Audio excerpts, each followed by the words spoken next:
টানা 7 দিন ধরে ইরানে হামলা চালানোর জন্য প্রস্তুতি নিচ্ছেন মার্কিন যুক্তরাষ্ট্র।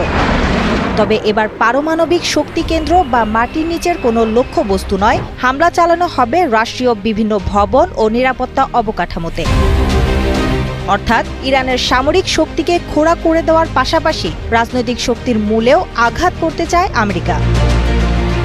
গত 12 ফেব্রুয়ারি বৃহস্পতিবার মার্কিন মিডিয়াগুলো জানিয়েছে, যুক্তরাষ্ট্র তাদের দ্বিতীয় বিমানবাহী রণতরী USS জেরাল্ড আর ফোর্ডকে ক্যারিবিয়ান সাগর থেকে মধ্যপ্রাচ্যের দিকে যাবার নির্দেশ দিয়েছে। এই বিমানবাহী রণতরীগুলো আসলে সাগরের বুকে ভাসমান একটি বিশাল বিমানবন্দরের মতো, যা থেকে মুহূর্তের মধ্যে শত শত যুদ্ধ বিমান আকাশে উড়ে গিয়ে যে কোনো লক্ষ্যবস্তুতে আঘাত হানতে পারে।